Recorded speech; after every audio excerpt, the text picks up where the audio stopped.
Okay, in this video, I'm going to do an example calculation for the calorimetry lab that we are going to do next week. The calculation that I do in this lab is going to be very similar to what you're going to be having to calculate when we're looking for specific heat next week.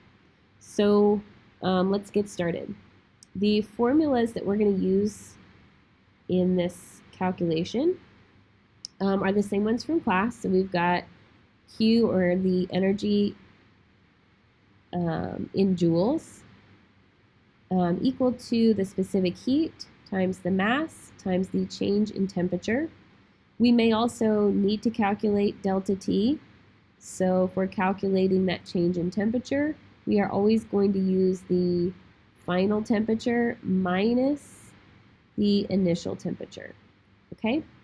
So let's go ahead and take a look at this problem.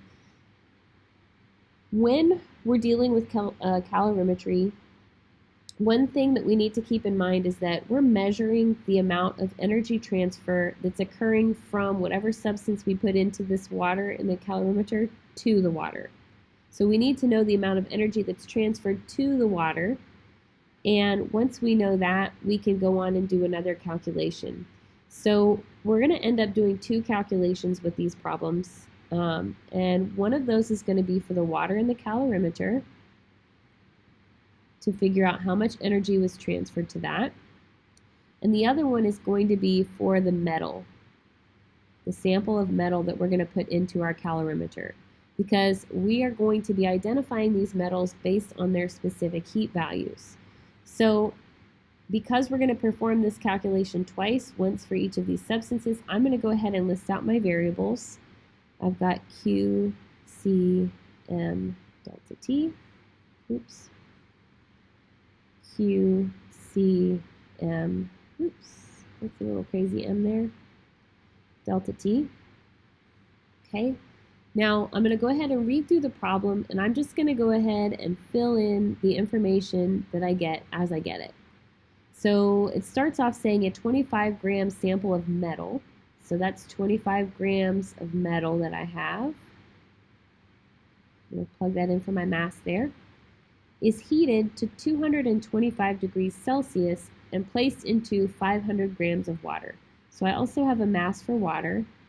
And I meant to skip over that temperature here for a minute. We're going to come back and do temperature here in just a second. And the water is initially at 20 degrees Celsius. If the final temperature of the water is 20.32 degrees Celsius, then what is the specific heat of the metal? So we're calculating specific heat for the metal. And because we know the identity of this substance, we can determine the specific heat by looking that up.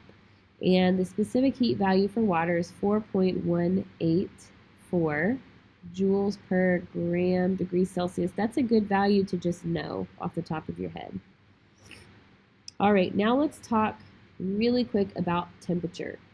So in this calorimeter over here, when we place the metal in there, the metal in this situation is at a higher temperature than the water in the calorimeter. And we know, because of what we talked about in class, that heat is always going to flow from areas of high temperature to areas of lower temperature. So we know that the heat transfer that's going to take place is going to go from the metal, which starts at 225 degrees Celsius, to the water, which starts at 20 degrees Celsius.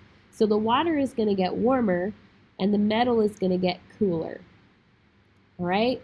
So this process is going to continue until the water and the metal are at the same temperature. So once they reach the same temperature, there's really no flow of energy directly from one to the other. It's just kind of, they're both at the same temperature.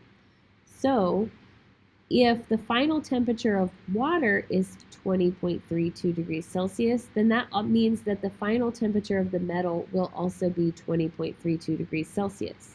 So for this delta T calculation for both the water and the metal, my final temperature is going to be the same.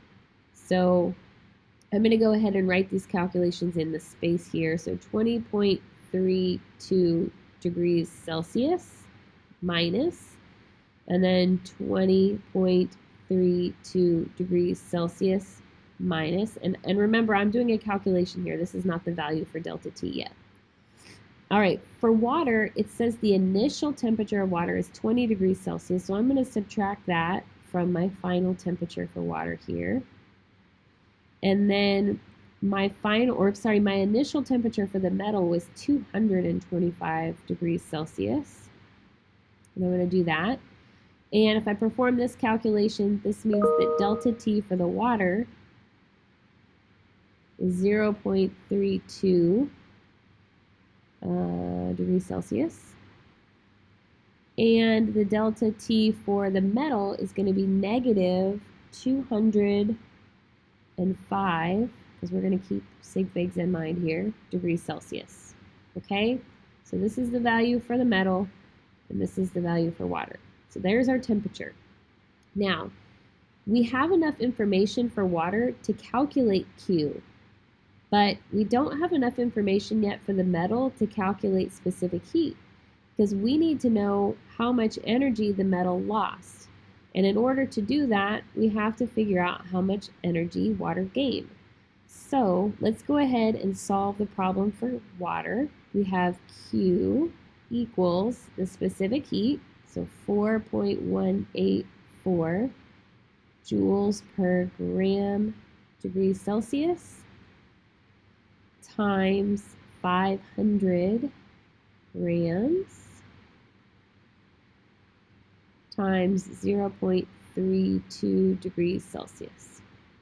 All right, if I put this into my calculator, I end up with 669 joules of energy that water absorbed from that metal. So Q for water is 669 joules of energy.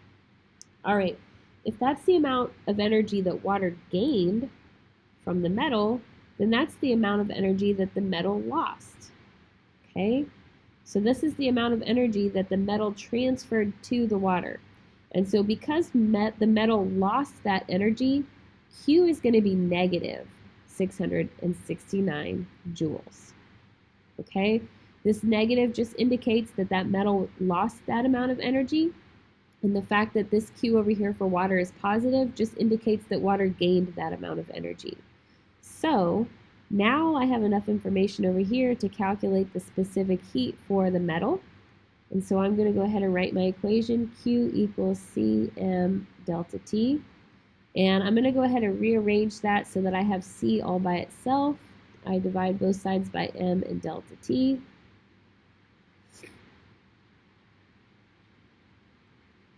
It gets rid of these over here. And I end up with this nice, neat equation, C equals Q over mass times delta T. And I can plug in my values.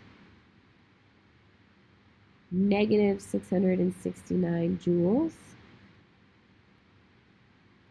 divided by 25 grams and negative 205 degrees Celsius. So you should never ever end up with a negative specific heat. If you end up with a negative specific heat, then you forgot a negative sign somewhere. So pay attention to that. So if you have a negative temperature, then your Q should also be negative. All right, so if we plug all this into the calculator, we end up with a specific heat of 0.13 joules per gram degrees Celsius.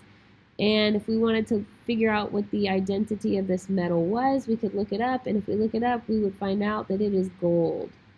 And on our table in class, the value is 0.129. This is just rounded a little bit differently, but this is the specific heat for gold. If you have any questions about this video, please write them down. Ask me during class, ask a friend, but find the answers before the test. You will have a problem like this on the test that you will be expected to solve. All right, see you later.